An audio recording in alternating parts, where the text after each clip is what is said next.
Hello दोस्तों, नमस्कार। एक बार फिर स्वागत करता हूँ आपका अपनी क्लास में।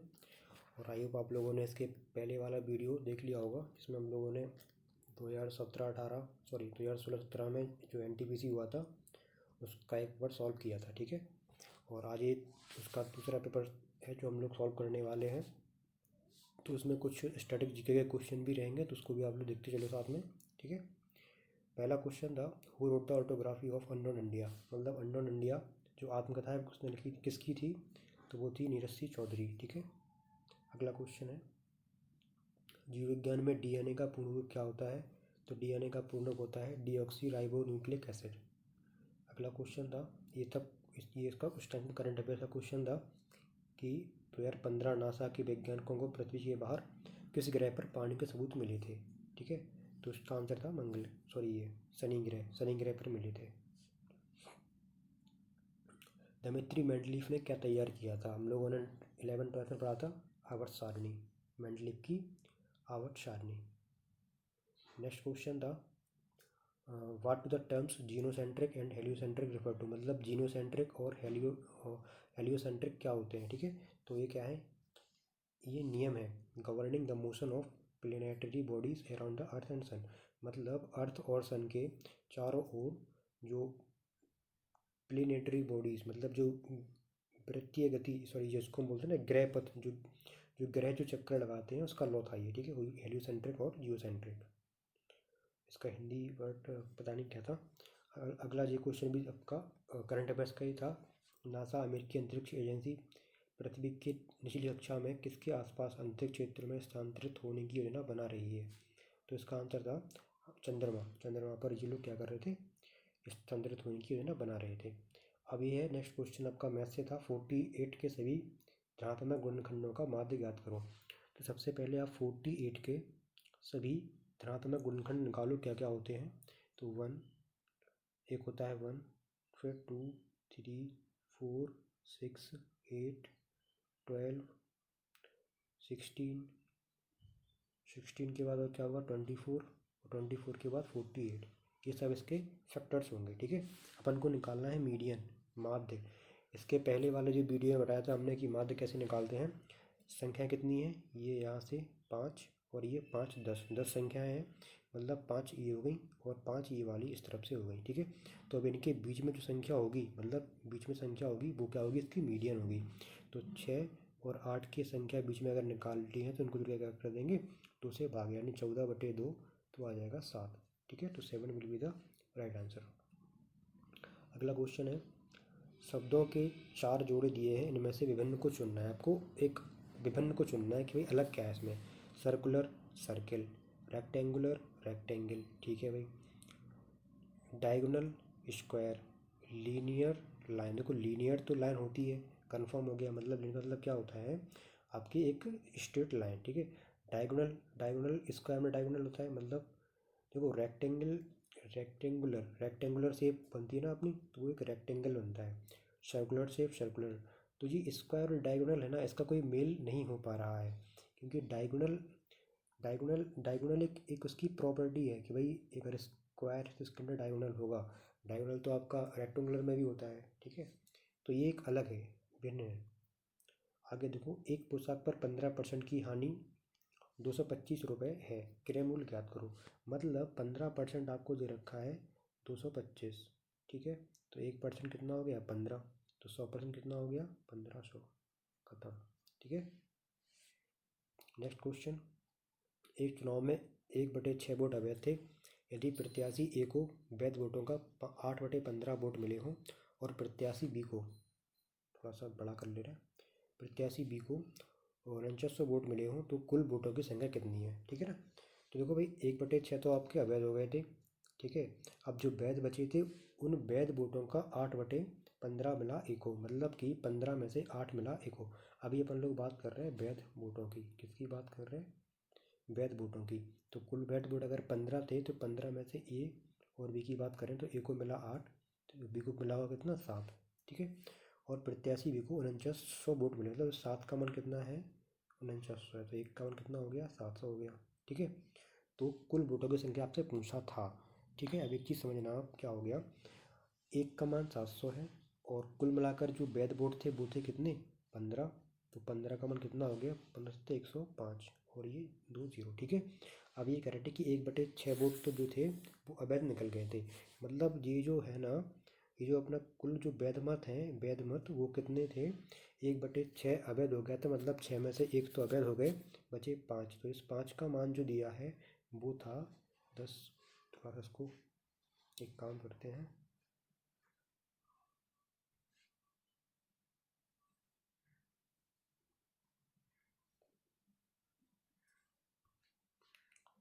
पाँच का मान जो निकाला था अपन ने अभी अभी ये जो निकला है ये 10,500 ये निकला है 5 का मान। आपको निकालना कितने का आपको निकालना है 6 का मान। ठीक है। तो 6 का मान क्या हो जाएगा पहले तो 5 से 1 का मान निकालेंगे और 6 से मल्टीप्लाई कर देंगे। तो 2100 गुणा 6 यानी कि 6 6 दूनी 12 12,600। तो 12,600 कुल अपने पास जो कुल वोट थे वो 12,600 थे। ठीक है। माउंट कंचनजंगा क्या है हिमालय का सबसे ऊंचा पर्वत नहीं है भाई क्योंकि हिमालय का सबसे ऊंचा पर्वत एवरेस्ट है। माउंट एवरेस्ट के उत्तर में स्थित है नहीं है। विश्व के दूसरे सबसे ऊंचा पर्वत है तो बताइए या विश्व का तीसरा सबसे ऊंचा पर्वत है। तो भाई विश्व का सबसे दूसरा जो ऊंचा पर्वत है वो है आपका K2 गॉडविन ऑस्टेन। तो इसका आंसर क्या है तीसरा सबसे ऊंचा पर्वत है। ठीक है। अगला है गैल्वेनीकरण एक प्रक्रिया है इसमें लोहे की वस्तु पर से बचाने के लिए जिंक की परत चढ़ाई जाती है। किससे बचाने के लिए जंग लगने से बचाने के लिए। ठीक है। अगला क्वेश्चन है श्रृंखला में आपको नेक्स्ट पद क्या है ये पता करना है। ठीक है। तो देखते हैं इसमें क्या क्या पैटर्न बन रहा है। देखो सबसे पहले क्या हुआ इसमें मल्टीप्लाई किया 2 से इसमें मल्टीप्लाई किया 3 से इसमें मल्टीप्लाई किया 2 से इसमें मल्टीप्लाई किया 3 से इसमें मल्टीप्लाई किया 2 से। तो अब की बार मल्टीप्लाई करना है 3 से। तो 3 दूनी 6 3 7 21। ठीक है 216। तो क्या 216 ऑप्शन में है हाँ। ठीक है। चलिए अगला क्वेश्चन है पी का अर्थ गुणा है ए का अर्थ भाग है सॉरी ए का अर्थ प्लस है डब्ल्यू का अर्थ भाग है बाई का अर्थ माइनस है। तो इसका मान आपको पता करना है। तो कुछ नहीं है जो जो दिए रखा है वो लिख लेते हैं। पी का अर्थ क्या था पी का अर्थ था गुणा 3 ए का अर्थ था +11 बाई का अर्थ था -26 और पी का अर्थ था गुणा 6 डब्ल्यू का अर्थ था भाग 13 और ए का अर्थ था +19। बस अब इसको हमें क्या करना है बोर्ड मास जिसको पता होगा वो उसको सॉल्व कर लेगा। बोर्ड मास का मतलब क्या होता है पहले ब्रैकेट बोर्ड मास पहले ब्रैकेट को सॉल्व करना कोष्टक को सॉल्व करना होता है फिर का की के को फिर आपका डी का मतलब क्या होता है भाग को फिर गुणा को फिर प्लस को और फिर माइनस को ये इसका क्रम चलता है। ठीक है। तो इसमें सबसे पहले क्या सॉल्व करना पड़ेगा भाग वाली यानी कि इस प्रश्न को हमें सॉल्व करना होगा। तो 13 से ये कट जाएगा 2 बार क्या क्या बचा देखो 13 3 39 +11 और यहाँ पर कितने हो रहे थे ये कटा 2 बार यानी कि माइनस के 12 बचेंगे और प्लस के 19। ठीक है। तो ये हो जाएगा -1 और ये कितना हो जाएगा 18 यानी कि 39 + 18 कितने हो गए 57 सी विल बी द आंसर। ठीक है। थोड़ा सा जल्दी जल्दी सॉल्व करवा रहे हैं क्योंकि क्वेश्चन आपके पास 100 है और टाइम है कम। ठीक है। चलिए ऐसी स्पीड आपको वहाँ पे रखनी है अपनी। यदि z बराबर 26 डी ओ बराबर 29 ऐसे ही पिछली बार भी हम लोगों ने जब सॉल्व किया था पेपर तो उसमें भी ऐसे क्वेश्चन आए थे अल्फ़ाबेट से संबंधित। तो बताया था कैसे करना है इनको। देखो z 26 था तो भाई z का जो मान है वो 26 ही होता है। ठीक है। डी का मान कितना होता है 4 ओ का मान कितना होता है याद करवाया था हमने जो टी याद करवाया था। तो वो कितना हो गया 10 5 15। ठीक है। तो क्या ये 15 और 4 19 हो रहे हैं हाँ भाई 19 हो रहे हैं मतलब ये इनका मान का योग हो रहा है। तो आई का मान क्या होता है आई कहाँ पर आता है भाई देखो टी का मान कितना हो जाएगा 20 हो जाएगा। आई का मान कितना होता है EFGHI। ठीक है। किसके पास में आ रहा है जी EFGHI जे से एक कम यानी कि 10 से एक कम यानी कि 9। तो कितना आंसर हो गया 29। ठीक है। ये था select the alternate that show the similar relationship given. मतलब जो इसका और इसका जो भी इसका और इसका जो भी रिलेशन है उसमें आपको ये निकालना है कोई इनके में किसका इसका रिलेशन है। तो ये है रिज़ाइन और कंटिन्यू। मतलब रिज़ाइन मतलब क्या होता है आपको अपने इस्तीफा दे दिया और कंटिन्यू मतलब आप बराबर कार्य कर रहे हैं। मतलब ये कैसे हैं एक प्रकार से अपोजिट है, ठीक है। कैसे हैं? अपोजिट है। तो रिटेन और होल्ड ऑन, रिटर्न माने भी क्या होता है आपका डटे रहना, होल्ड ऑन माने भी डटे रहना। क्विट माने त्याग देना, गिव अप माने भी त्याग देना। तो साइनोनिम्स हो रहे हैं, हमें निकालना है एंटोनिम्स। रिडीम और रिस्टोर, रिडीम माने क्या होता है आपका त्याग देना या उसको छोड़ देना, और रिस्टोर मतलब क्या होता है उसको गेन कर लेना। तो ये इसका सही आंसर होगा सेल्वेज और एवेंडॉन, ठीक है। नेक्स्ट है in an isosceles triangle the side opposite the two congruent angle are given as 3x plus 3 and 2x plus 5 find x। ये बोल रहे हैं कि भाई दो एक आइसोसेल्स ट्रायंगल है, मतलब जिसकी दो भुजाएं समान है, ठीक है, कि sides opposite of two congruent angles, मतलब कि क्या हुआ two congruent angle are given as, मतलब कि जो दो कॉन्ग्रुएंट एंगल है मतलब दो समरूप एंगल है वो आपको दे रखे हैं 3x प्लस 3 और 2x प्लस 5। अब बेटे समझो कि भाई ये एक आइसोसेलेस ट्रायंगल है, इसका ये वाला एंगल थीटा है और ये एंगल भी थीटा है। तो आपको ये दो थीटा के मान दे रखे हैं एक्स के टर्म्स में, तो ये आपस में कैसे होंगे बराबर हो जाएंगे, ठीक है। अब एक्स का मान पता करना है तो एक्स को इस तरफ लेके आओ, तो 3x माइनस 2x 5 माइनस 3, तो एक्स बराबर कितना आ गया 2, एक्स बराबर 2, ठीक है। तो सिंपल सवाल था, बस केवल घुमा दिया हल्का सा।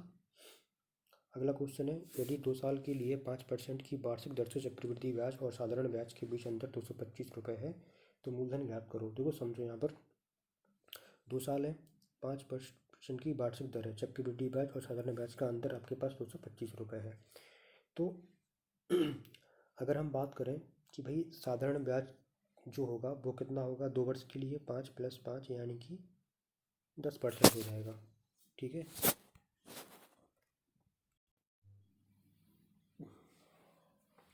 तो भाई आपको पता है कि जो आपके 2 साल के लिए साधारण ब्याज होगा वो क्या हो जाएगा आपका, वो हो जाएगा 5 और 5 मिलके 10%, ठीक है। बट जो आपका चक्रवृद्धि ब्याज के लिए जो दर होगी वो क्या होगी, वो होगी 5 + 5 + 5 पर भी 5% की दर, यानी कि 10.25, ठीक है, परसेंट। तो अब ये कह रहे हैं कि इनके बीच का अंतर है 225। अब अगर हम बात करें दर में जो अंतर है वो कितने का है 0.25% का। तो 0.25% जो है वो 225 के बराबर है। आपसे पूछा है मूलधन यानी कि 100% कितने के बराबर होगा, हटाएंगे पॉइंट यहाँ पर, तो क्या होगा यहाँ पर 2 जीरो आपके, भाई अगर आपने पॉइंट हटाया तो आपके 2 जीरो बढ़ जाएंगे यहाँ पर, ठीक है। बस इसको एक काम करते हैं, पॉइंट ना हटा के हम क्या करेंगे 100% निकालना है ना, तो पहले हम मल्टीप्लाई कर देंगे इसमें 4 से, तो उसमें भी कर देते हैं 4 से। तो ये आपका बन जाएगा कितना 100, यानी कि 0.1, सॉरी 0.1 नहीं 1 ही बन जाएगा, है ना।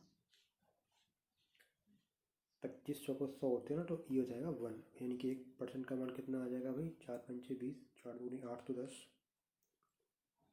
और 4 दूनी 8 तो 10, 1000 बन गया। हमें निकालना कितने का है, हमें निकालना था मूलधन यानी कि 100% का मान। कुछ गलत कर दिए क्या, चक्रवृद्धि ब्याज और साधारण ब्याज के बीच अंतर 225 है, 225 कुछ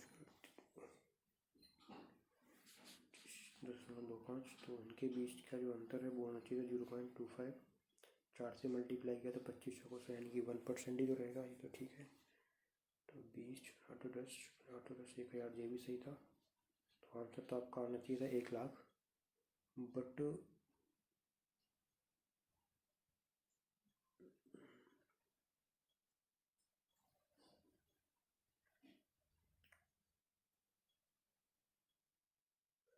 90 क्यों आ रहा है।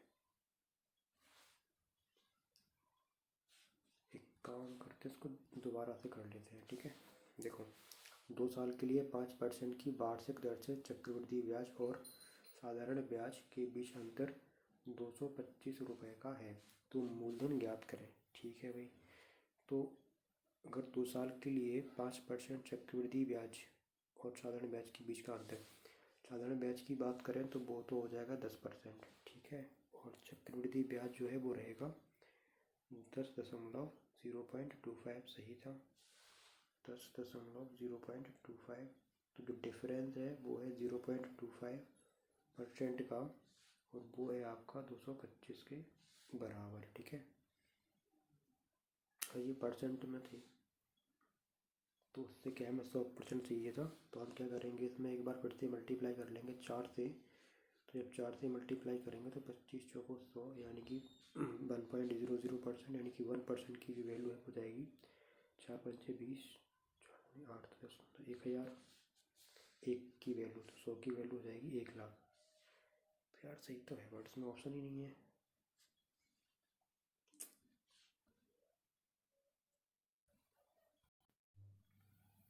एक तरीका और लगाते हैं इसका।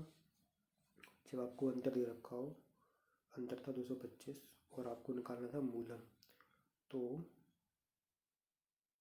मूलधन का जो फॉर्मूला होता है वो होता है डी, अगर 2 वर्ष की बात हो रही हो तो डी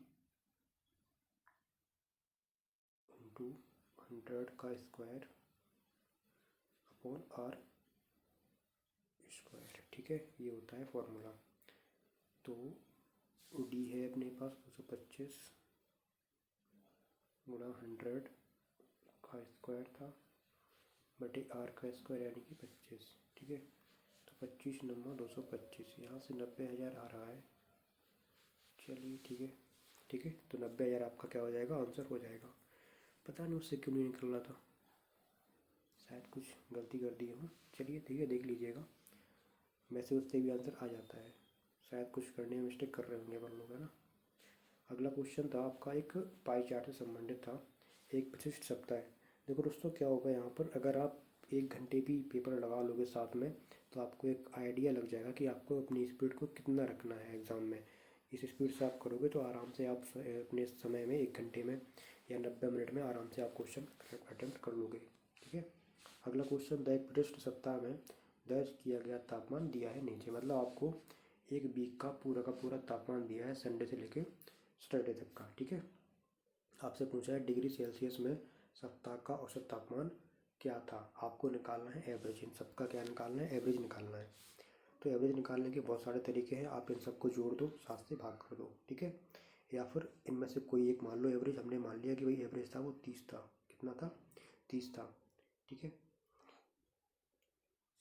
30 था, तो फिर ये कितना कम था, ये -2 कम था, ये 2 ज़्यादा था, ये 5 ज़्यादा था, ये 0, ये 1 ज़्यादा था, ये 1 कम था, ये भी 1 कम था। ठीक है, तो ये तो आपस में कैंसिल आउट हो गए, और ये कैंसिल आउट हो गया, बचा कितना 5, और 5 में से 1 गए, बचेंगे 4।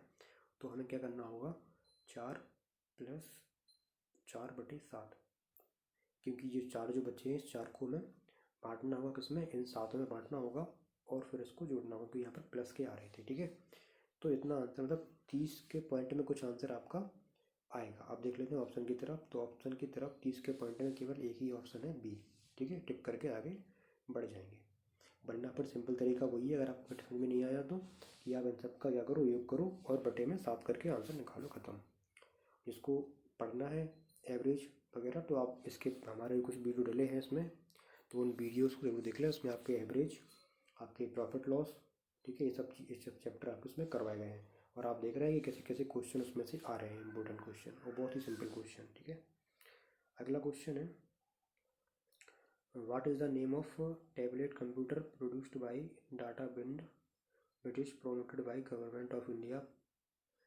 कुछ काफ़ी क्लियर समझ में नहीं आ रहा है, बाकी ये सवाल करंट अफेयर्स का था, कोई दिक्कत नहीं। ठीक है, आगे देखते हैं। 4 अंकों वाली सबसे छोटी संख्या ज्ञात करें जो पूर्ण वर्ग हो। सबसे पहले तो आपको पूर्ण वर्ग संख्या पता होनी चाहिए कि कौन कौन सी होती हैं। अगर 4 अंकों की है तो ये तो होगी नहीं, क्योंकि हमें सम जीरो चाहिए, तब जाके 4 अंकों की पूर्ण वर्ग संख्या बनेगी। 1024 32 का स्क्वायर होता है। ठीक है, और इसमें पूछा था सबसे छोटी, तो इन सभी में सबसे छोटी कौन सी है, 1024 ही है। ठीक, आगे देखते हैं। Guru's mother of the only daughter of Sachin mother, how the Guru's related to Sachin. ये बोल रहे हैं कि गुरु की माता सचिन की माता की इकलौती पुत्री है, तो ये हो गई मदर ऑफ सचिन, ये हो गई मदर ऑफ गुरु।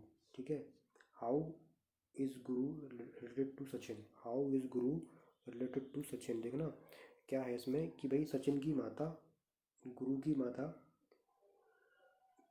गुरु की माता सचिन की माता की एकमात्र पुत्री है, मतलब सचिन और गुरु की माता आपस में कैसे हैं, भाई बहन है। तो ये पूछ रहे कि गुरु सचिन से कैसे संबंधित है। तो जो गुरु है वो क्या है, इसका भांजा है। कौन है, भांजा, नेफ्यू। ठीक है, आगे है, नीचे कुछ कथनों के साथ निष्कर्ष दिए गए हैं। कड़ी मेहनत का कोई विकल्प नहीं है। ठीक है, कड़ी मेहनत का कोई विकल्प नहीं है। ठीक है, कठिन परिश्रम करने वाले हमेशा परिणाम के लिए आशावादी होते हैं। अब निष्कर्ष क्या है, कड़ी मेहनत के अलावा परिणाम प्राप्त करने का कोई शॉर्टकट नहीं है। भाई इसके बारे में कोई बात ये है, कड़ी मेहनत का कोई विकल्प नहीं है। भाई सही बात है, कड़ी मेहनत के अलावा कोई परिणाम का कोई शॉर्टकट नहीं होता, ये बात सत्य है। कड़ी मेहनत सफलता के लिए निश्चित रास्ता है। कड़ी मेहनत सफलता, तो हमारे हिसाब से तो दोनों ऑप्शन आपके कैसे हैं, सही है। तो दोनों ऑप्शन कैसे हैं, तर्क संगत है। केवल एक तर्क संगत है, इसके हिसाब से ये बोल रहे हैं केवल एक तर्क संगत है। कड़ी मेहनत सफलता के लिए निश्चित रास्ता है, इसके बारे में कोई बात नहीं की गई है। ठीक है, तो भाई आप इसको एक ही निष्कर्ष मान के चलते हैं। ठीक है, ऐसे सवालों में गलती होने के चांस बहुत ज़्यादा रहते हैं, बहुत ज़्यादा रहते हैं, इसलिए आप ऐसे सवालों की ना बहुत ज़्यादा प्रैक्टिस करो। जितना हो सके उतना प्रैक्टिस आप इन पर कर सकते हो, कोई दिक्कत नहीं है। अगला क्वेश्चन है, दो संख्याओं का अनुपात 2:3 है। यदि दोनों संख्याओं में से 12 घटा दिया जाए तो अनुपात 5:8 हो जाता है। संख्याएं ज्ञात करो। तो ऐसे सवाल बहुत से करवाए हैं, और आपको अगर अभी भी सवाल नहीं आते हैं तो कोई दिक्कत नहीं है, फिर से कर लेते हैं। ठीक है, देखो संख्याओं का अनुपात क्या है, 2:3 है। ठीक है, तो आपके पास एक तरीका है कि आप उनको क्या मानो, 2 और 2x और 3x मान लो। फिर ये कह रहे हैं कि 12 घटा दिया, तो भाई 12 घटा दो, और जो अनुपात है वो 5:8 हो जाता है। बस अब इनका क्या करो, मल्टीप्लाई करके x का मान पता कर लो बस। तो 8 दूनी 16, 5 3 15, बचेगा x, और 12 कॉमन ले लेंगे तो 5 और 8 का अंतर कितने का है, 3 का। 3 से मल्टीप्लाई यानी कितना, 36। ठीक है, 36। तो ये कह रहे हैं संख्याएं कौन कौन सी हैं। तो 36 है का जब मल्टीप्लाई करोगे दो में, संख्या तो 2x और 3x थी ना, तो 2x यानी कितना 72, और 3x यानी कितना, 3×3 = 18, 3×9 = 108। तो 72 और 108, C will be the answer. GSM का पूरा नाम क्या है भाई, GSM का पूरा नाम क्या है, तो global system for mobile communication. Global system for mobile communication. एक पुस्तक का विक्रय मूल्य उसके क्रय मूल्य का 19/15 है। तो लाभ, देखो भाई 19/15 का मतलब क्या है, 15 की चीज़ थी, आप 19 का बेच रहे हो, तो लाभ कितने का मिल रहा है आपको, 4 का। कितने पर मिल रहा है, 15 पर। खत्म। ठीक है, तो आपका जो आंसर है वो क्या आ जाएगा, 26.67, क्योंकि भाई पॉइंट में केवल एक ही आंसर है। चलो आगे देखते हैं। जुलाई 2005 में बंगाल के विभाजन का आदेश किसने दिया था। तो भाई बंगाल का विभाजन का आदेश किसने दिया था, कर्जन ने। किसने दिया था, लॉर्ड कर्जन ने। चलिए आगे देखते हैं। अच्छा, माउंट बेटन के समय पर क्या हुआ था, माउंट बेटन के समय पर क्या हुआ था, एक निश्चित चीज़। और लॉर्ड इरविन के समय पर क्या हुआ था, ये आपको जब भी आप एंशियंट हिस्ट्री पढ़ो तो इनको अच्छे से पढ़ लेना। ठीक है, सॉरी मॉडर्न हिस्ट्री का पार्ट है, अच्छे से पढ़ लेना इनको, इम्पोर्टेंट है। आप व्यवस्थित अक्षरों को पुनर्व्यवस्थित करके एक सार्थक शब्द बनाएं और उनमें से चयन करें कि भाई भिन्न क्या है। देखो AYPPA है ना, पेसर, और ये जो भी दे रखा है इनसे आपको एक संख्या, मतलब एक शब्द बनाना है। और ऐसे शब्द हैं जो कि आपके एक भिन्न, मतलब एक जैसे हैं, और इनमें से एक जो है वो भिन्न होगा। तो कुछ दिख रहा है आपको, देखो अगर इसको हम बनाएं PA तो जो बन गया पपाया। पपाया के बाद और क्या बन रहा है, इसको बनाएंगे तो ये बन जाएगा MANGO, मैंगो। ठीक है, और कुछ और क्या बन रहा है आपका,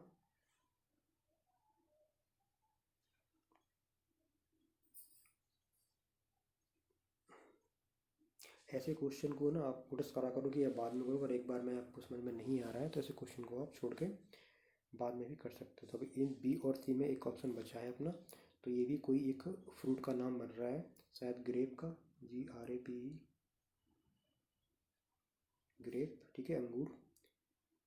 अब बचा केवल ये, तो ये पता नहीं क्या बन रहा है, तो ये आपका ऑप्शन आंसर हो जाएगा। ठीक है, तो ऐसे आपको वहाँ पर देख लेना है।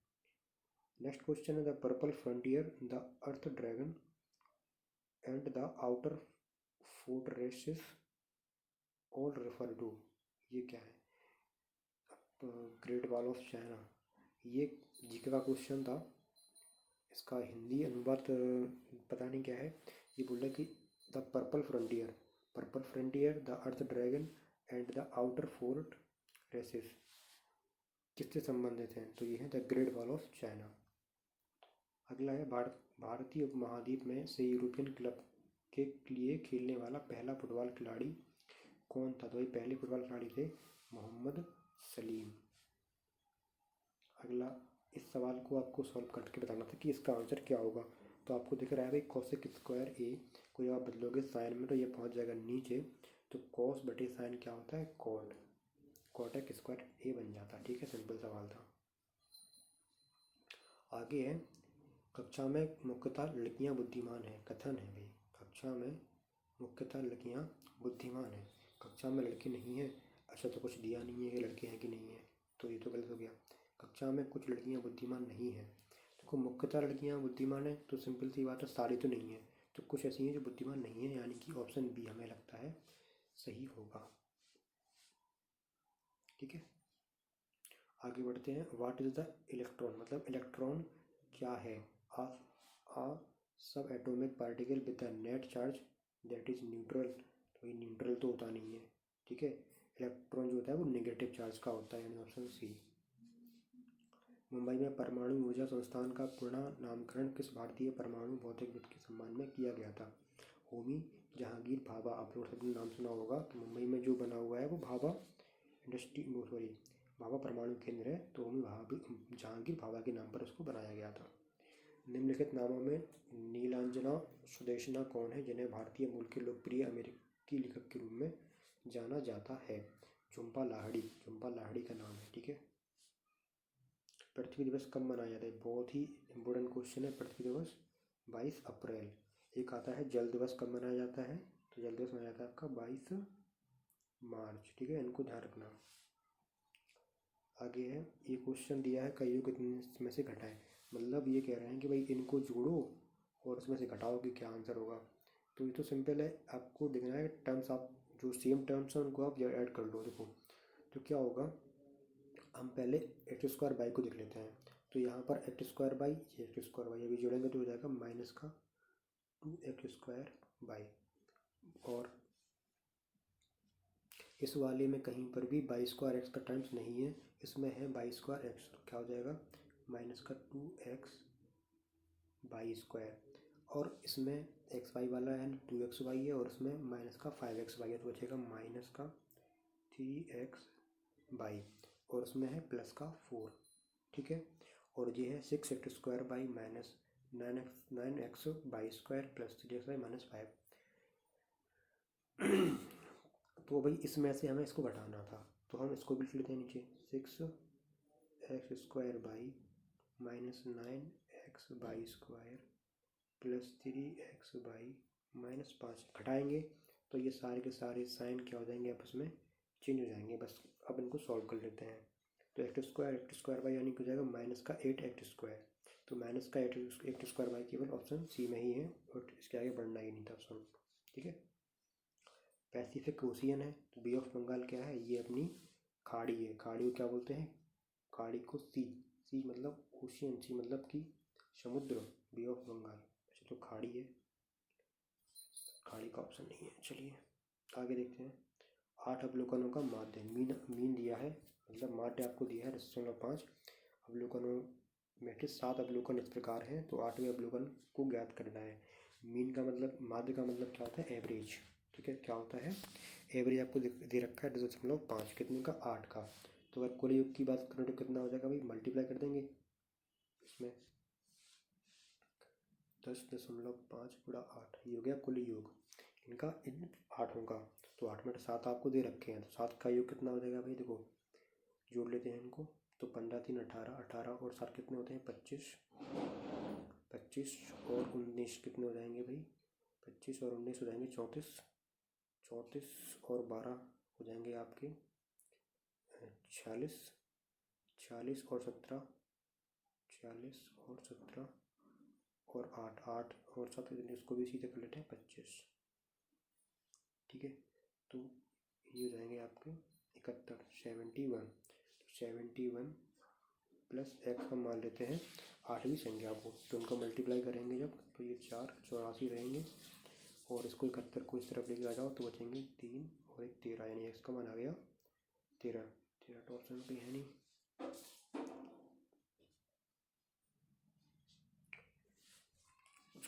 दिए 6 5 11 7 ये ठीक था।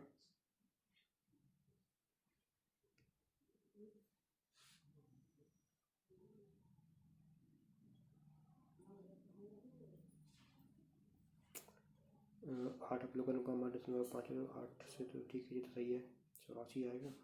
यहाँ पर इनका योग था वो 81 होना चाहिए था क्या, जोड़ते हैं इनको, शायद हमने जोड़ने में मिस्टेक कर दी होगी, तो एक बार इनको आप जोड़ लो अच्छे से।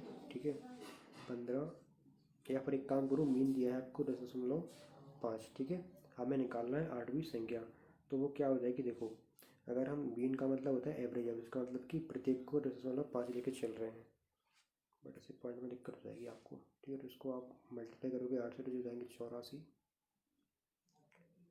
और जब इनको अपन लोग ऐड करेंगे तो ये देखो कर लेते हैं इनको ऐड, तो ये हो जाएंगे 20। ठीक है, ये हो जाएंगे 20 20 40, ये हो गए 40, ये हो गए 40, अब बचे ये 3, तो ये हो जाएंगे अपने 22 प्लस 19, तो ये 9 2 11 4 41 41 और 40 81, 81 आ रहे थे है ना, तो यहाँ पर 81 प्लस एक्स हमने मान लिया 8वीं संख्या को, तो एक्स बराबर कितना आ गया 84 माइनस 81, यानी कि 3, तो 3 will be the right answer. ठीक है, चलिए आगे बढ़ते हैं। सरल बनाए इतने को, तो ऐसा एक सवाल अपन लोगों ने पिछले वाले उसमें भी करा था, जिसमें ऐसे ही क्वेश्चन आए थे जिसमें भाग के 2 साइन थे और उनको हमें सॉल्व करना था। ठीक है, तो कुछ नहीं था, क्या करना होता है, जो भी भाग का साइन होता है उसे हटा देते हैं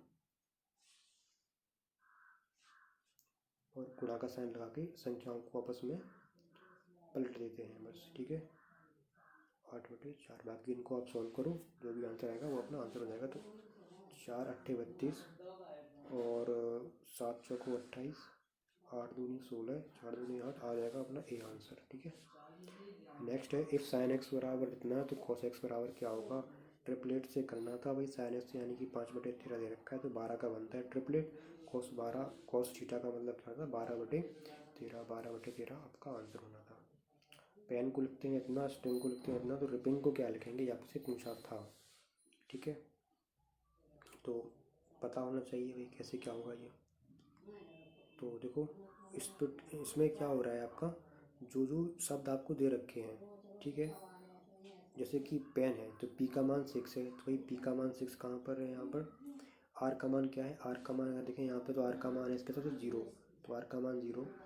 आई का मान क्या है 9, पी का मान कितना है 6, ई का मान कितना है, देखो इसकी बात करें यहाँ से तो एक ऑप्शन, ये 2 ऑप्शन तो एलिमिनेट हो गए, बचे ये वाले ऑप्शन केवल। ठीक है, तो ई का मान कितना, ई का मान है 1, तो अब 1 केवल इसी में है, यानी ऑप्शन डी आपका क्या हो जाएगा, सही आंसर हो जाएगा। ठीक है, अगला क्वेश्चन है 4 आदमी इतने मीटर लंबी दीवार को 2 दिन में पेंट कर सकते हैं, तो ये आपका आ गया M1D1T1 वाले फॉर्मेटिव सवाल। तो 4 आदमी हैं 2 दिन में पेंट कर रहे हैं कितना 96 मीटर की दीवार को, तो ये कह रहे हैं 6 आदमी द्वारा 72 मीटर लंबी दीवार को पेंट करने में क्या समय लगेगा, तो 30 को मान लेते हैं और इसको हम सॉल्व कर देते हैं। ठीक है, तो 12 से ये घटेगा, 12 × 8 = 96, 4 दूनी 8, यानी कितना हो जाएगा, एक दिन में ये पेंट कर देगा, खत्म। ठीक है, चार्ल्स कोरिया कौन था भाई, ये कौन थे, ये प्रसिद्ध कवि थे, नाटककार थे, फिल्मकार थे, प्रसिद्ध वस्तुकार थे। चार्ल्स कोरिया जो थे वो क्या थे, प्रसिद्ध वस्तुकार थे, दिल्ली में काफ़ी काम किया है ना। ठीक है, नेक्स्ट है कैलेंडर को इतना लिखा जाता है तो इस टेबल को क्या लिखा जाएगा। ठीक है, तो या तो आपको एसओटी याद हो, या फिर हमने बताया था कल की टाइम मिले तो 1 मिनट का समय निकाल के क्या लिखना है आपको, अल्फ़ाबेट पूरे के पूरे आपको अल्फ़ाबेट जो है वो लिख लेने हैं। ठीक है, देखो सी से ये क्या है 2 कम है, ए से बाई क्या है, बाई भी 2 कम है, एल से जे क्या है 2 भी, जे भी 2 कम है, ठीक है। तो सब क्या होता है, दो दो कम हो रहा है, तो एस से दो कम क्या होता है, पी क्यू आर क्यू, तो एस से दो कम क्यू, तो क्यू केवल इन दो ऑप्शन में, तो मतलब ए और डी तो हट गए। अब आर और बाई सब में कॉमन, अब हम केवल जेड तक का, यानी कि बी से दो कम क्या है, जेड है, तो बस जेड, यानी कि बी ऑप्शन आपका सही हो जाएगा। ठीक है। सवाल आपको वहाँ पे क्या करना है, अपना दिमाग खुला रखना है, आपको सवाल को ऑप्शन से भी कर लेना है। ठीक है। अगला क्वेश्चन है, दो संख्याओं का गुणनफल इनके योग का 3 गुना है। एक संख्या 12 है, दूसरी ज्ञात करनी है। ठीक है। दो का गुणनफल इनके योग का 3 गुना है भाई। एक संख्या कैसी है, 12 है, तो एक 12 है, एक को x मान लिया। ठीक है। तो इनका जो योग है, योग का 3 गुना क्या है, इनका गुणनफल है। बस बात खत्म। 3 चौको 12, ये 4x से x पहुँच जाएगा इस तरफ, तो क्या हो जाएगा, 3x बराबर 12, x बराबर कितना आ गया, 4। ठीक है। सी विल बी द आंसर। 7 भुजाओं वाले एक बहुभुज की डिग्री आंतरिक कोण का योग कितना होगा। आंतरिक कोणों का योग कितना होगा, ये आपसे पूछा है। ठीक है। तो आप एक काम करो, 7 भुजाएं हैं ना, तो आप इस बहुभुज का बाह्य कोण, कल बताया था फॉर्मूला कि बाह्य भुज का जो कोण होता है वो थीटा, कैसे निकालते हैं अपन लोग, क्या करते हैं, 360 बटे 7 कर देते हैं, मतलब जो भी संख्या है उससे हम क्या कर देते हैं, भाग कर देते हैं। ठीक है। तो ये निकला इसका बाह्य कोण, क्या निकला, बाह्य कोण। आपसे पूछा था आंतरिक कोणों का योग, तो भाई बाह्य कोण अगर ये है तो इसका आंतरिक कोण क्या होगा, आंतरिक कोण होता है 180 माइनस बाह्य कोण, यानी 360 बटे 7। ठीक है। अब पूछा था कि योग, पूछा था कि सारे के सारे बाह्य कोणों का योग कितना हो जाएगा, तो योग के लिए क्या करना पड़ेगा, हमें 7 से बाद में मल्टीप्लाई करना होगा। तो देखो क्या क्या हो जाएगा, इसमें पहले मल्टीप्लाई कर लेते हैं, तो ये हो जाएंगे 180, अगर हम कॉमन ले लें इसमें से, तो ये बचेगा 7 माइनस 2। ठीक है। बटे 7, और हमें चूँकि योग निकालना, तो हम 7 से फिर से मल्टीप्लाई कर दे रहे हैं, तो ये कट गया, तो ये बचेंगे 5, और 180 गुणा 5 आप करोगे तो कितना हो जाएगा, 0, 5 अट्ठे 40, 5 अट्ठे 4, 900, तो 900 will be the right answer. ठीक है। अगला सवाल है, अक्टूबर 2015 में सेल्सियस के संस्कृत राजदूत के रूप में किसे नामित किया गया था, तो इसका आंसर था AR रहमान। ये सब करंट के क्वेश्चन थे। कन्फ्यूशियस कौन था, कन्फ्यूशियस कौन था, एक चीनी दार्शनिक था। कन्फ्यूशियस एक चीनी दार्शनिक था। लसा डिवसागर को किस नाम से जाना जाता है, तो आप देख रहे हो कैसे कैसे क्वेश्चन आ रहे हैं। ठीक है। तो आप इसी हिसाब से अपनी तैयारी भी करो। लक्षद्वीप को कहा जाता है लसा डिवसागर। निम्नलिखित जानकारी पर विचार करें और उस पर आधारित सवालों के जवाब दें। तो हम लोग पहुंच गए हैं अभी अपने क्वेश्चन नंबर 51 पर। ठीक है।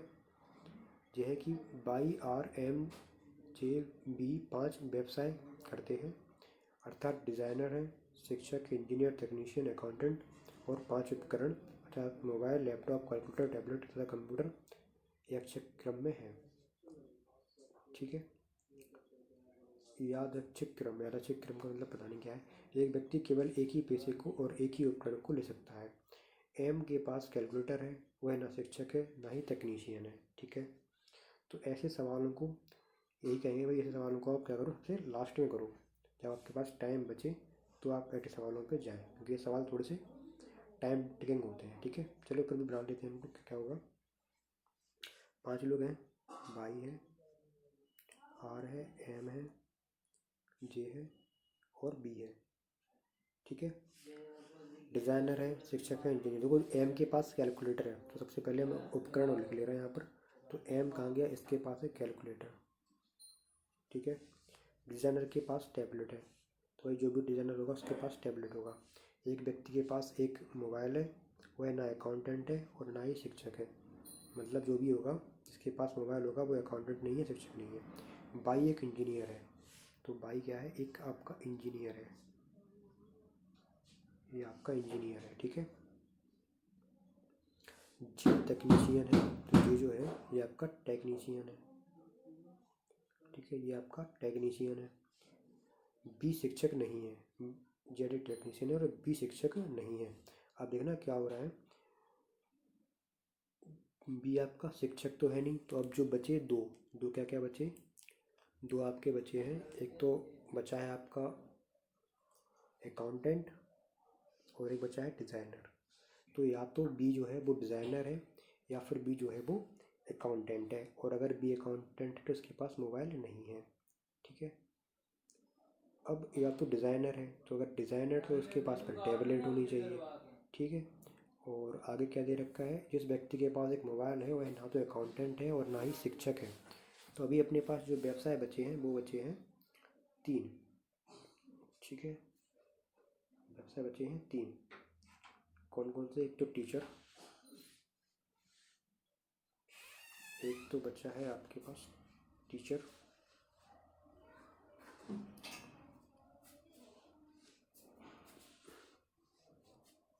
ठीक है, एक बचा है आपके पास टीचर, शिक्षक बचा हुआ है व्यवसाय, एक बचा हुआ है डिज़ाइनर और एक बचा हुआ है आपके पास अकाउंटेंट। ठीक है, ये 3 व्यवसाय अपने पास अभी बचे हुए हैं। ठीक है। और आगे ये बोल रहे हैं कि एम एक के पास एक कैलकुलेटर है, वह शिक्षक नहीं है और तकनीशियन भी नहीं है। तो जो एम है वो शिक्षक नहीं है भाई, ये तो क्लियर हो गया। और बी भी जो है वो शिक्षक नहीं है, तो ना एम शिक्षक है ना बी शिक्षक है। तो आर क्या हो गया? आर हो गया अपना टीचर। क्या हो गया भाई? टीचर हो गया आर। ठीक है। अब शिक्षक हट गया, शिक्षक हट गया। अब ये कह रहे हैं कि बी शिक्षक नहीं था, चलो क्लियर था भाई, हो गया था। अब बी के पास बचता है केवल एक ऑप्शन, वो क्या था कि या तो ये डिज़ाइनर है या फिर ये अकाउंटेंट है। आगे पढ़ते हैं, एक बार दोबारा से पढ़ लेते हैं कि एम के पास कैलकुलेटर है और ना तो शिक्षक है और ना ही टेक्नीशियन है। तो जो एम है वो टेक्नीशियन यानी कि टेक्नीशियन नहीं है, तो टेक्नीशियन तो जो हो गया था भाई, क्लियर है। ठीक है। और डिज़ाइनर के पास टैबलेट, अब बचा केवल डिज़ाइनर। डिज़ाइनर के पास टैबलेट है, जिस व्यक्ति के पास मोबाइल है वह अकाउंटेंट या शिक्षक नहीं है। तो अब बचा केवल एक अकाउंटेंट और एक शिक्षक। तो बी जो है वो शिक्षक तो है नहीं, तो फिर से कंफ्यूज है ना। तो ऐसे सवालों में बस यहीं पर टाइम लगता है केवल। बाई एक इंजीनियर है जिसके पास ना तो कंप्यूटर है ना ही मोबाइल है। तो बाई तो हो गया ये इंजीनियर, इसके पास कंप्यूटर नहीं है ना ही इसके पास मोबाइल है। ठीक है। एक थोड़ी सी लिंक समझ में नहीं आ रही है बस यहाँ पर, यहाँ एम और बी के बीच में। तो एम के पास तो है कैलकुलेटर, तो ठीक है, क्लियर हो गया। वह शिक्षक भी नहीं है, तो शिक्षक तो ये हो गया। वह टेक्नीशियन भी नहीं है, तो टेक्नीशियन तो ये हो गया। एम से तो क्लियर हो गया इतना। ठीक है। डिज़ाइनर के पास टैबलेट है, तो अब देखो यहाँ पर इसके पास कैलकुलेटर है, तो ये डिज़ाइनर तो हो नहीं सकता। तो बी क्या है आपका? बी है आपका डिज़ाइनर। क्या है आपका? बी डिज़ाइनर है। बी डिज़ाइनर है। तो अब बचा क्या? अब बचा आपके पास केवल अकाउंटेंट। तो अकाउंटेंट कौन हो गया? एम। एम क्या हो गया? अकाउंटेंट हो गया। ठीक है। अब हम बात कर लेते हैं उपकरणों की। ठीक है। तो उपकरण किसके पास है वो देख लेते हैं। देखो, एम के पास कैलकुलेटर है। ठीक है भाई। डिज़ाइनर के पास क्या है? अपने पास टैबलेट है। तो इसके पास क्या है? इसके पास है टैबलेट। यहाँ पर लिख लेते हैं टैबलेट है इसके पास। ठीक है। बी डिज़ाइनर है, इसके पास टैबलेट है। फिर है, जिस व्यक्ति के पास एक मोबाइल है वह ना तो अकाउंटेंट है ना ही शिक्षक है। तो मोबाइल जो है ना तो वो अकाउंटेंट के पास है, ठीक है, ना ही शिक्षक के पास है। तो अब या तो वो इंजीनियर के पास है या फिर इस जे यानी कि इस जो ये था, जे क्या बना था अपना? एक इंजीनियर। जे टेक्नीशियन है। जे जो था ये टेक्नीशियन था ना, ये टेक्नीशियन। टेक्नीशियन। तो इसके पास टैबलेट हो गया, इसके पास हो गया कैलकुलेटर। ठीक है। जिस व्यक्ति के पास एक मोबाइल है वह ना तो अकाउंटेंट है ना ही शिक्षक है। तो अकाउंटेंट कहाँ गया? अकाउंटेंट और टीचर, इनके पास क्या है? मोबाइल नहीं है। ठीक है। तो मोबाइल या तो इंजीनियर के पास होगा या फिर इस टेक्नीशियन के पास होगा। भाई एक इंजीनियर, इसके पास ना तो कंप्यूटर है ना ही मोबाइल है, मतलब भाई के पास मोबाइल नहीं है। तो मोबाइल जो होगा वो इस टेक्नीशियन के पास होगा, इसके पास होगा मोबाइल। ठीक है। अब क्या क्या बचता है? जेड टेक्नीशियन है भाई, जेड टेक्नीशियन, इसके पास मोबाइल हो गया। ठीक है। बाई इंजीनियर, इसके पास ना तो कंप्यूटर है ना ही मोबाइल है। तो इंजीनियर के पास कंप्यूटर नहीं था, तो कंप्यूटर जो है वो होगा टीचर के पास। ठीक है। कंप्यूटर जो बचा है वो होगा टीचर के पास। कितना क्लियर है? तो अब क्या बचता है? अब आपका बचता है टैबलेट कंप्यूटर हो गया था, कैलकुलेटर लैपटॉप, और अब बचता है मोबाइल। तो लैपटॉप भी किसके पास हुआ? लैपटॉप किसी के पास नहीं हुआ, तो लैपटॉप होगा इस इंजीनियर के पास। बस अब हम लोग करेंगे सवाल सॉल्व। देख लो क्या क्या है इसमें सवाल में। शिक्षक के पास लैपटॉप है? नहीं भाई, टीचर के पास कंप्यूटर है, लैपटॉप नहीं है। अकाउंटेंट के पास टैबलेट है? अकाउंटेंट के पास कैलकुलेटर है। टेक्नीशियन के पास कंप्यूटर है? टेक्नीशियन के पास मोबाइल है। इंजीनियर के पास लैपटॉप है, तो इंजीनियर के पास क्या था? लैपटॉप था। ये निकाला ना, इंजीनियर के पास लैपटॉप। तो आपका ऑप्शन नंबर क्या हो गया? डी सही हो गया। आगे बढ़े। आगे है कंप्यूटर किसके पास है? तो भाई कंप्यूटर जो है, कंप्यूटर किसके पास है? कंप्यूटर है आपकी टीचर के पास। तो कंप्यूटर है आपके टीचर के पास। टीचर कौन है? टीचर है आपका आर। कंप्यूटर है आपका आर के पास। ठीक है, तो सी। नेक्स्ट है अकाउंटेंट के पास कौन सा उपकरण है? तो अकाउंटेंट जो है वो है कौन? अपना अकाउंटेंट है एम। एम के पास है कैलकुलेटर। ठीक है, क्या है? कैलकुलेटर। अगला है, इसको आपको सॉल्व करना है, सिंपल है, सॉल्व करना है।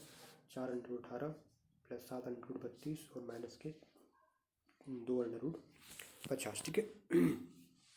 तो इसको जब सॉल्व करोगे तो हो जाएगा 4 और जो थे 9 दूनी 18, तो 9 का 3 आ जाएगा बाहर, √2 प्लस 16 दूनी होते हैं 32, तो 16 का 4 बाहर आ जाएगा, √2 माइनस 25 दूनी होते हैं 50, तो 2 का 25 का 5 बाहर आ जाएगा, √2। तो 4 3 12 और 4 7 28, 28 और 12 हो गए आपके 40 माइनस 10 √2 कॉमन ले लिए, तो 30 √2 ऑप्शन ए। ठीक है। आगे क्वेश्चन है, what printing device in computer functions by detecting 2 dimensional, पता नहीं क्या लिखा है, चलो करंट जी का क्वेश्चन था वो। भारत में श्वेत क्रांति के रूप में कौन लोकप्रिय है? श्वेत क्रांति के जनक वर्गीज कुरियन। ठीक है। भारत के गवर्नर जनरल के रूप में विस्काउंट लुईस माउंटबेटन की जगह किसने ली थी? तो भाई माउंटबेटन के बाद कौन आया था? सी राजगोपालाचारी। माउंटबेटन अपने अंतिम गवर्नर जनरल थे ब्रिटिश शासन के। स्वतंत्र भारत के गवर्नर जनरल कौन थे अंतिम? सी राजगोपालाचारी। प्रथम भी थे, अंतिम भी थे। भारत के पहले उपग्रह का नाम क्या था? भारत के पहले उपग्रह का नाम था आर्यभट्ट, जो कि हमने रूस की सहायता से अंतरिक्ष में भेजा था। ध्यान रखना इस बात को भी। अगला है, एक जूनियर कॉलेज में 10 के उत्तीर्ण छात्रों की भर्ती निम्नलिखित मापदंडों पर आधारित है। ऐसा ही एक क्वेश्चन हम लोगों ने कल भी किया था, आपको ध्यान हो, मतलब पिछले वाले उसमें सेट में लगवाया था। तो क्वेश्चन है, जिन छात्रों के अंग्रेजी में कम से कम 75% अंक या हिंदी में 80% अंक हासिल किए हों, जिन छात्रों ने गणित में 95, अपन ऑप्शन से करते हैं। बी ने भौतिक शास्त्र में 90% प्राप्त किए, तो भौतिक शास्त्र में 90% के ऊपर अंक हासिल करने चाहिए थे। ठीक है, लेकिन इसने केवल 90% ही किए, और गणित में तो कम ही किए, गणित में करने चाहिए थे 95, तो ये तो होगा नहीं है। आई ने भौतिक शास्त्र में 92 किए, चलो ठीक है, गणित में 95.5, ठीक है, हिंदी में 81 हासिल किए और शतरंज का खिलाड़ी है, तो भाई इसको एडमिशन आराम से मिल जाएगा। ठीक है, चलो आगे बढ़ते हैं। जनरेशन गैप आजकल पढ़े और उसका सवाल का जवाब दें। जनरेशन गैप आजकल वित्तीय संसाधनों शायद सभी संगठनों में देखने को मिलता है। जहाँ डिजिटलीकरण हुआ है, उसका कारण यह है कि संसाधन लेटरली एंट्री चैनल के माध्यम से अनुभवी या गैर अनुभवी योग्य व्यक्तियों को रोजगार प्रदान करना पसंद करते हैं। नतीजतन उच्च शिक्षित नए उम्मीदवारों के साथ अनुभवी कर्मचारियों का सह अस्तित्व तेजी से मुश्किल हो गया है। तो दिए गए अनुच्छेद के अनुसार निष्कर्ष निकालना था, जनरेशन गैप को भरना संभव नहीं है। उच्च शिक्षित योग्य लोग अनुभवी लोगों की बात नहीं सुनते। अनुभवी लोग अतिरिक्त हो गए हैं। वित्तीय संस्थानों में डिजिटल तकनीकी को अपनाया गया है। तो केवल इसमें से आपका एक ही ऑप्शन सही निकलता है कि वित्तीय संस्थानों में डिजिटली तकनीकी को अपनाया गया है, बाकी इनके बारे में कहीं कोई बात नहीं की गई है। निम्नलिखित में समानता का पता लगाएं। ठीक है, common cold ringworm, common cold ringworm, conjunctivitis, whooping cough, ये सब क्या है? ये सब असंक्रामक रोग है। नहीं भाई, कॉमन कोल्ड फैलता है, रिंगवॉर्म भी फैलता है, कंजंक्टिविटीज भी फैलता है और वूपिंग कफ भी फैलता है। असंक्रामक तो नहीं है, संक्रामक है। ये सभी उपचारात्मक उपचारों की प्रतिक्रिया नहीं करते, ये सभी संक्रामक है, सब सभी संक्रामक है, साफ साफ दिख रहा है संक्रामक रोग है। पीवी सिंधु कौन है भाई? पीवी सिंधु कौन है? Badminton champion. एक आयत का परिमाप 28 सेंटीमीटर है, यदि इसकी एक भुजा 4 सेंटीमीटर हो तो दूसरी भुजा, तो बहुत ही सिंपल था, 2AB होता है परिमाप 28। तो ये कटेगा कितनी बार? 14 बार। एक भुजा 4 थी तो B कितनी जाएगी? 10। खत्म। ठीक है। अगला है, एक आदमी 5 किलोमीटर प्रति घंटा की चाल से चलता है और एक पुल को 18 मिनट में पार कर पाता है। पुल की लंबाई, तो L बराबर क्या हो जाएगा? 5 किलोमीटर प्रति घंटा 5/18 बदल दिया अपन ने किसमें? मीटर पर सेकंड में, और इसको समय लगता है 18 मिनट, तो 18 मिनट को अपन ने बदल दिया सेकंड में। ठीक है, कैंसिल आउट हो गए। 25 25 छक्का 150 और एक जीरो, यानी कि ए। अगला, एक व्यक्ति 3 वर्ष के लिए 7% वार्षिक चक्रवृद्धि ब्याज की दर से एक बैंक में निश्चित राशि उधार लेता है। यदि वह कुल ब्याज के रूप में इतने रुपए का भुगतान करे तो उधार ली गई राशि क्या होगी? देखो, ये इसका ब्याज है। क्या है? ये इसका ब्याज है, और बात हो रही है यहाँ पर चक्रवृद्धि ब्याज दर की। तो राशि क्या ली उधार, ये आपसे पूछा है। ठीक है, तो ऐसे क्वेश्चंस में जब भी 3 वर्ष की बात हो रही हो तो हम क्या करेंगे, और आपको राशि दे रखी हो, मतलब ये आपको कुल ब्याज दे रखा हो इतना, ठीक है, तो आप या तो आप क्या निकालो, 3 वर्ष की चक्रवृद्धि दर निकाल लो। तो भाई 2 वर्ष की दर क्या हो जाएगी? 2 वर्ष की हो जाएगी 7 + 7 + 7 × 7/100, यानी कितना? 7 × 14, 14.49। अब अगर बात करें 3 वर्ष की दर, तो 3 वर्ष की दर हो जाएगी 14.49 + 7 + 14.49 × 7/100, यानी कितना? 21.49 प्लस, इनको जब सॉल्व करोगे तो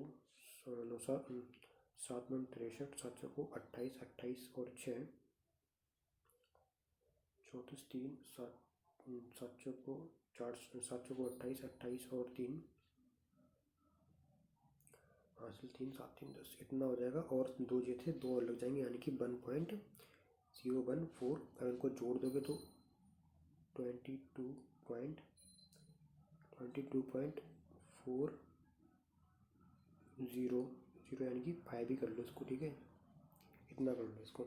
तो 22.5 का मान आपको दे रखा है ये, और आपको निकालना है पूरा का पूरा 100% का मान। ठीक है, तो 100% का मान आपको निकालना है। थोड़ा सा इसको यहाँ पर कर लेते हैं।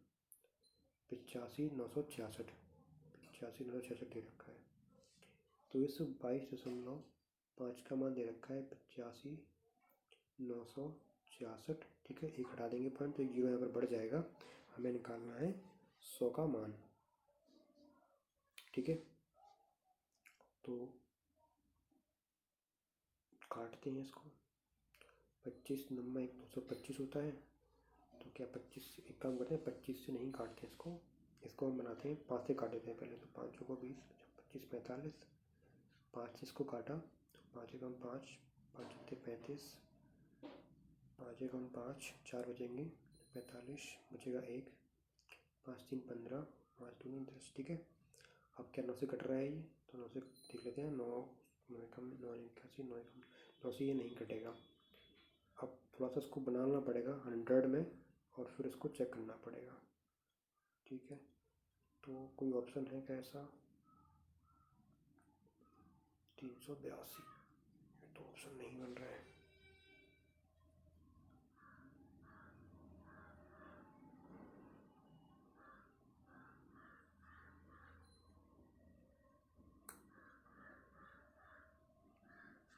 चलिए ठीक है, सवाल को ऐसे ही करना था।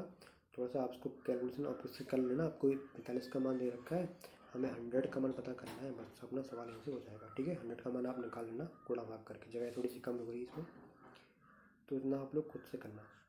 आगे 2 अक्टूबर 1905 को बनी गूगल की मूल कंपनी का नाम क्या था? तो ये था अल्फ़ाबेट.इंक। ठीक है, कंप्यूटर विज्ञान में CPU का पूरा नाम क्या होता है? Central processing unit.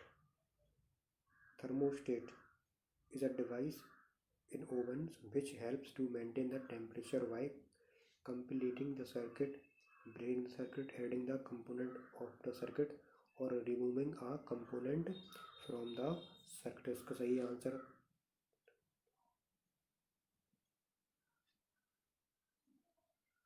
शायद इसमें से कोई नहीं था।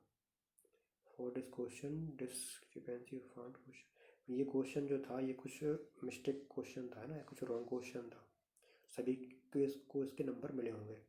अगला क्वेश्चन था भारतीय रेलवे ने 2015 में सीएनजी से चलने वाली पहली ट्रेन की शुरुआत की थी। सीएनजी का फुल फॉर्म क्या होता है? Compressed natural gas. कंप्यूटर में स्टोरेज से संबंधित रैम का पूर्ण रूप क्या होता है? Random access memory, real memory, real access memory, randomly available memory और रैंडम एक्सेस मशीन। तो इसका होता है रैंडम एक्सेस मेमोरी। एक कोड भाषा में कॉस्टली डाइनिंग, ये क्वेश्चन है आपका। कॉस्टली डाइनिंग टेबल को NOCP लिखा जाता है, कैन नॉट वाई टेबल को ESANDP लिखा जाता है। तो टेबल को किस तरह से लिखा जाएगा? देखो टेबल और टेबल, टेबल इसमें भी है, टेबल इसमें भी है, तो इन दोनों में क्या कॉमन आ रहा है? इन दोनों में आपका क्या कॉमन है? ES कॉमन है? नहीं है। AN कॉमन है? हाँ भाई AN कॉमन है। इसका मतलब टेबल के लिए AN का प्रयोग किया गया है। अगला है to follow the table represent the sales in millions for companies for 5 years. ठीक है, consider the table as answer की। ठीक है, मैं लिख लेते हैं क्या है। ये पूछ रहा है what is the difference in the total sales of KO and HO in the last 3 years. तो लास्ट के 3 साल में KO और HO के जो टोटल सेल्स है उसमें क्या अंतर है? तो KO यहाँ पर है और HO यहाँ पर है, लास्ट 3 की बात हो रही है। तो भाई इसमें तो कुछ अंतर है नहीं, इसमें कोई अंतर नहीं है, इस वाले में कोई अंतर नहीं है, इस वाले में हाँ भाई इस वाले में ये इससे कितना कम है? ये इससे 40 कम, 45 कम है ना, ये इससे 45 कम है, और यहाँ पर ये इससे 50 ज़्यादा है। तो पहली बार में जो HO था वो प्लस था, सॉरी वो था माइनस, प्लस नहीं था, वो था -45 कम, मतलब 45 कम था ना तो -45। फिर अगली बार में HO जो था वो था 50 प्लस, तो HO जो है कुल मिलाकर 5 इससे ज़्यादा है, 5 मिलियन इससे कैसा है? एक्स्ट्रा है। ठीक है, आगे देखो, आगे है which companies total sales in the first 3 years is lowest among others. मतलब इन पहले 3 सालों में किस कंपनी का सबसे सबसे लोअर सबसे लोअर सेल है? तो 3 साल मतलब हमें इतने इतने की बात करनी है केवल। ठीक है, 3 साल की। तो किस कंपनी का सबसे कम है?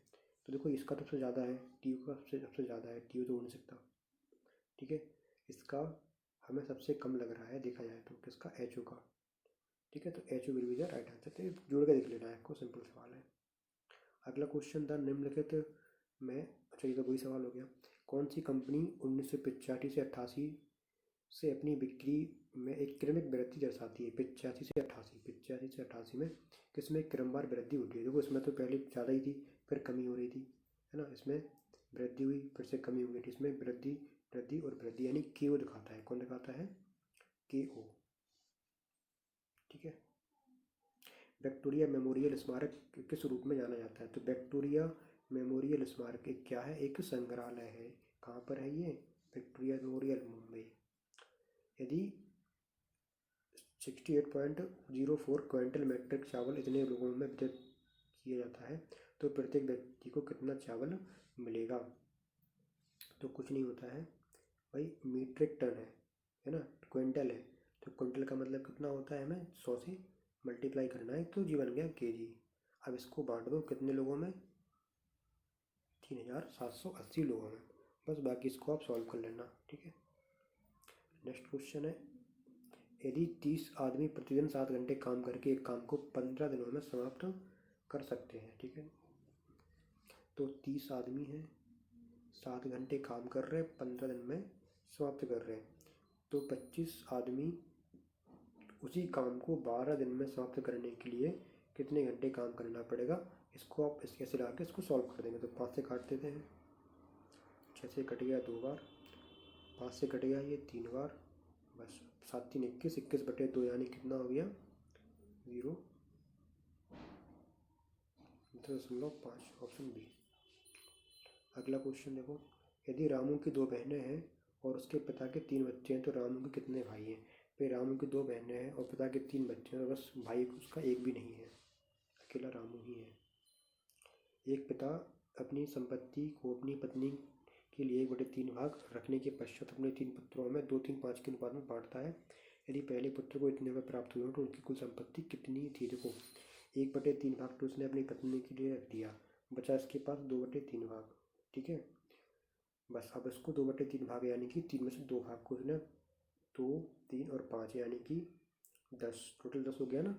तो पहले पुत्र यानी कि 2 का मान आपको दे रखा है 48,000। एक का मान कितना हो गया? 24,000। 10 का मान कितना हो गया भाई? 2,40,000। ठीक है, 10 का मान मतलब कि इस 2 का मान दे रखा है 2,40,000। आपसे पूछे किसका? आपसे पूछ रहा था कुल संपत्ति। तो अगर 2 का मान इतना है तो भाई ये अगर 2 का मान है तो 1 का मान हो जाएगा 12 यानी कि 1,20,000।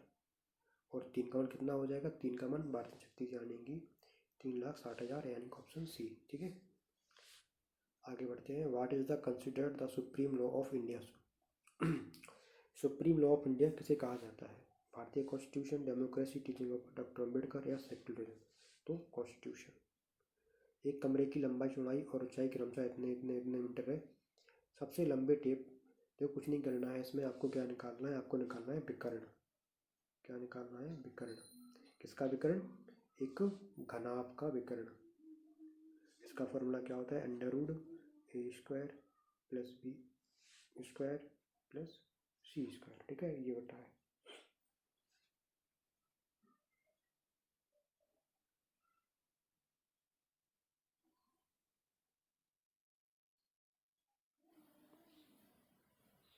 सबसे लंबे टेप को निर्धारित करें जो कमरे के तीनों आयाम को स्पष्ट रूप से माप सके।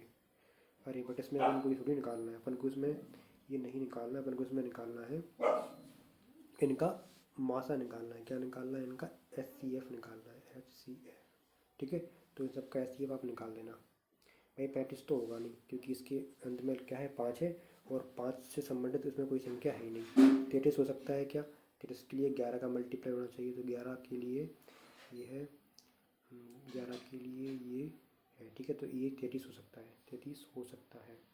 27, 3 और 9 सब में चेक कर लेना आपको। सब इसको तो आप चेक करना ऑप्शन से तो ज़्यादा अच्छा रहेगा। ठीक है, आगे देखते हैं सवाल को। न्यूज़पेपर, नॉवेल्स और मैगजीन्स। ठीक है भाई, ये दे रखा है। Study the following diagram, answer the diagram present the reading preference of the people in society. ठीक है, तो ये कह रहे हैं कि ratio of people who read both magazine and novels to those who read only newspapers. तो magazine और नॉवेल्स कितने लोग पढ़ते हैं? नॉवेल्स और मैगजीन कितने लोग पढ़ते हैं ये आपको बताना है। मैगजीन और नॉवेल्स रीड बोथ मतलब जो दोनों पढ़ते हैं, मैगजीन पढ़ते हैं और नॉवेल भी पढ़ते हैं, अलग अलग नहीं, दोनों। तो ये कितने? 450 और 90 कितने हुए?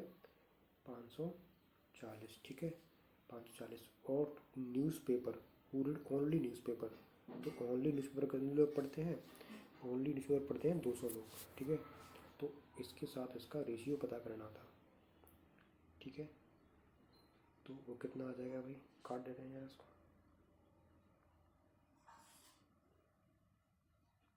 27-10, 27-10। ठीक है, नेक्स्ट है the ratio of people who read only magazines to those who read all the three is. तो मैगजीन की बात करें अगर, ओनली मैगजीन तो 150 लोग पढ़ते हैं। मैगजीन पढ़ते हैं 150 लोग। और ऑल ऑफ दिस की बात करें तो 150, 150, 300, 300, 200, 500, 500 और 500 हो गए अपने पास 1000, 1000 और 1000 और ये कितने?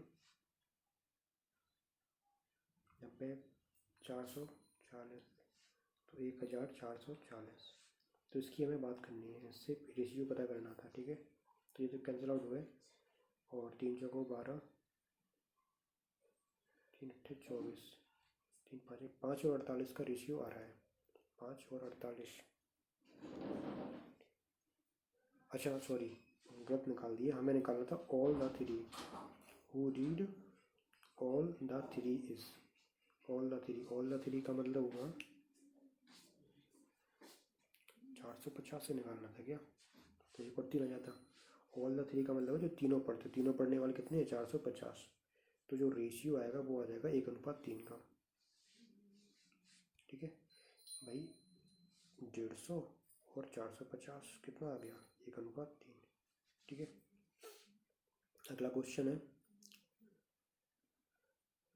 What is the difference between the people who like novel and those who like newspaper. Novel कौन लाइक करते हैं और those who like newspaper, novel और न्यूज़पेपर जो लाइक करते हैं उनका क्या निकालना था, डिफरेंस निकालना था। तो नोवेल्स 350 प्लस 90 और ये 200 प्लस 240 और 440, अंदर कितने का हो गया 200 का, तो 200 will be the right answer. ठीक है, श्रृंखला ये पूछ रहे हैं D A B C A next पद क्या होगा, जो गायब है वो पद आपको निकालना है। ठीक है, देख लेते हैं, एक पैटर्न बन रहा होगा, देखते हैं कैसा पैटर्न बनता है इसमें। ठीक है, ए बी सी डी क्या बन रहा है, A B C D E F G H, तब क्या बनेगा आई जे के एल, आई जे के एल, तो एल आई जे के कहाँ पर है, एल आई जे के ये है। ठीक है, बी ऑप्शन। 210 मीटर लंबी रेलगाड़ी 108 किलोमीटर प्रति घंटा की गति चलती है। 150 मीटर लंबे प्लेटफॉर्म को पार करने में इस रेलगाड़ी द्वारा लिया गया समय आपको बताना है। तो भाई 210 मीटर लंबी रेलगाड़ी, 150 मीटर लंबा प्लेटफॉर्म है, चाल 108 किलोमीटर प्रति घंटा है, कन्वर्ट करेंगे तो 5 बटे 18 हो जाएगी, और बस समय आपको निकालना था, तो समय बराबर ये हो जाएगा।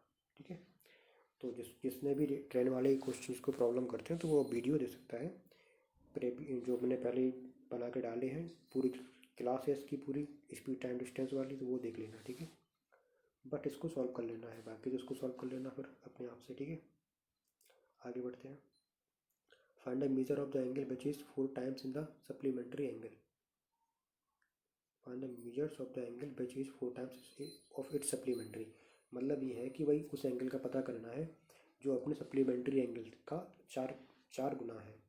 ठीक है, सप्लीमेंट्री एंगल मतलब क्या होता है कि उस एंगल को जोड़ दें तो उसका मान क्या हो जाए, 180 या 90, 180 हो जाए। ठीक है, तो भाई एक तो है अपना x और एक है 4x, अब इनको जोड़ के क्या करना है 180 के बराबर, तो 5x बराबर कितना हो जाएगा भाई 180, x कितना हो गया 5 3 15, बचेंगे 3 5 1 30 36, 36, B will be the right answer. m is the brother of g, तो भाई m जो है वो g का भाई है। Who has a sister c, तो इसकी सिस्टर c है। Who is m, how is M's father related to c, तो m के जो पिता हैं वो c के भी पिता होंगे, grand father. m is the brother of g who has a sister c, how m's father to c's son, तो क्या हो जाएंगे ग्रैंड, सी सन के जो हैं ये क्या हो जाएंगे ग्रैंड फादर ही हो जाएंगे, ग्रैंड फादर। ठीक है, दादा। In which year was economic liberation India initiated, तो भाई जो आपका इकोनॉमिक लाइब्रेशन हुआ था वो कब हुआ था, 1991 में हुआ था। एमिनो एसिड के 4 प्रमुख तत्व कौन कौन से हैं, तो एमिनो एसिड के बारे में बात की गई है, कार्बन, हाइड्रोजन, ऑक्सीजन और नाइट्रोजन। 1/x बराबर 4, 1/y बराबर 7, तो x प्लस वाई का मान आपको पता करना था, तो इसको पलट दो, 1/4 प्लस 1/7 निकाल दो, 7 चौको 28, 7 4 11, खत्म। ठीक है, जनवरी 2016 तक इसरो भारतीय अंतरिक्ष संगठन मुख्यालय कहाँ पर था भाई, कहाँ पर था, बेंगलुरु। 72 मीटर लंबे और 90 मीटर चौड़े फर्श पर टाइल्स बिछाई जानी है, एक टाइल्स का अधिकतम आकार क्या होगा, यदि सिर्फ वर्गाकार टाइल्स ही उपयोगी, मतलब हमें क्या निकालना है, हमें इस 72 और इस 90 का HCF निकालना है। ऐसे क्वेश्चन बहुत से करवाए हैं एरिया वाले चैप्टर में। अगला क्वेश्चन देखो, एक दुकानदार 20 कुर्सियाँ बेचकर 4 कुर्सियों के विक्रय मूल्य के बराबर लाभ कमाता है, तो कितने % लाभ हुआ। देखो ऐसे सवाल भी खूब करवाए कि भाई 4 कुर्सियों के विक्रय मूल्य के बराबर लाभ कमाता है, तो हम एक मान लेते हैं कि एक कुर्सी का विक्रय मूल्य एक ही है, तो 4 कुर्सियों का विक्रय मूल्य हो गया 4, मतलब ये तो हो गया अपना प्रॉफिट। और 20 कुर्सियाँ बेचा तो 20 कुर्सियों का सेलिंग प्राइस क्या हो गया, 20 का 20 हो गया। तो भाई 20 सेलिंग प्राइस है, 4 लाभ है, तो जो CP है वो कितना होगा, वो होगा अपना 16। तो आपसे पूछा है कि लाभ पर परसेंट क्या होगा, तो लाभ तो हुआ 4 का, कितने पर हुआ, 16 पर। तो जब परसेंट प्रॉफिट की बात करें तो 4/16 गुणा 100, यानी 1/4 कितना आ गया, 25%। D option. Who created the comic strip Calvin and Hobby. Calvin and Hobby किसकी है, यह बिल वाटरसन। करंट का क्वेश्चन था। What is the unit of length used informally to express astronomical distance. Astronomical distance किससे नापते हैं भाई, light year, मतलब प्रकाश वर्ष से नापते हैं। शोर मंदिर कहाँ पर स्थित है, शोर मंदिर आपका स्थित है महाबलीपुरम। ये है अभिकथन, पत्ती के हरे रंग का कारण एक वर्णक है, इसे क्लोरोफिल कहा जाता है। ठीक है, कारण क्लोरोफिल प्रकाश संश्लेषण एक प्रक्रिया है जो प्रकाश ऊर्जा को रासायनिक ऊर्जा में परिवर्तित करती है। तो क्या पत्ती के हरे रंग में क्लोरोफिल होने के कारण का इससे कोई संबंध है क्या। भाई दोनों चीज़ें सही हैं, बट क्या आपस में कोई संबंध है इनका, ठीक है, तो इनका आपस में कोई संबंध नहीं है, लेकिन दोनों बातें सही है। ठीक है, अगला है, एक कार 54 किलोमीटर प्रति घंटा यदि चलती है तो 1 मिनट में कितनी दूरी तय करेगी। डिस्टेंस बराबर 4 गुणा समय, समय 1 घंटे में चलना पड़ेगा हमें, तो 60 से क्या कर देंगे, भाग कर देंगे, तो ये आया किलोमीटर में। आपको निकालना काय में है, किलोमीटर में मीटर में, जिसमें भी पूछा है, तो मीटर वाले ऑप्शन ज़्यादा है तो मल्टीप्लाई कर देंगे इसमें, किससे, 1000 से, तो ये बन जाएगा आपका मीटर। ठीक है, ये कट गया 9 बार और ये कट गया 1 0, तो कितना आ गया 900 meter. C option. Last question है आज की क्लास का, कि दिसंबर 2015 में यूनेस्को के क्रिएटिव सिटी नेटवर्क में 2 भारतीय शहरों को शामिल किया गया था। तो ये आपको बताओ, ये करंट का क्वेश्चन था, इस टाइम पर कोई इसका यूज़ है नहीं, वाराणसी और जयपुर। तो आप देख रहे हो कि भाई 2016 का ये पेपर है, इसमें 2015 दिसंबर के बहुत सारे एग्ज़ाम, दिसंबर 2015 तक के करंट अफेयर्स से क्वेश्चन पूछे गए, मतलब कि आपको 1 साल तक के करंट अफेयर्स कवर करके जाना है। ठीक है, तो आई थिंक आप लोगों को ये जो पेपर लगवाया है इससे काफ़ी कुछ हेल्प मिलेगी, काफ़ी कुछ आपने सीखा होगा। और इसको हम लोगों ने किया है, इसको हम लोगों ने 1 घंटे 12 मिनट में कर दिया है। वहाँ पर आपको 90 मिनट का समय मिलता है, मतलब कि आपको 1.5 घंटे मिलते हैं। कितने मिलते हैं, 1.5 घंटे, काफ़ी है इतने समय। अगर आपको थोड़ी सी तैयारी आपकी अच्छी है तो आप मैथ रीजनिंग में काफ़ी अच्छा स्कोर कर सकते हो, अगर आपकी जीके अच्छी है तो। ठीक है, सो आप लोग बस पढ़ते रहो अच्छे से, और यहाँ पर हमें आप केवल 1 घंटा दो अपना, 1 घंटे में हम लोग यहाँ पर मतलब पुराने वाले क्वेश्चन लगाएंगे, काफ़ी कुछ आपको उससे फ़ायदा मिलेगा। ठीक है दोस्तों, चलिए मिलते हैं फिर हम लोग अपने नेक्स्ट सेशन में, नेक्स्ट पेपर के साथ। और आप इसको आप जितना हो सके उतना शेयर कर दो, बस इतना सा आपको काम करना है कि इसको ज़्यादा से ज़्यादा शेयर करना है और लोगों को बताना है कि भाई ये किस चीज़ के बारे में है। ठीक है, चलो मिलते हैं फिर कल, सब लोग अपना ख्याल रखें, धन्यवाद।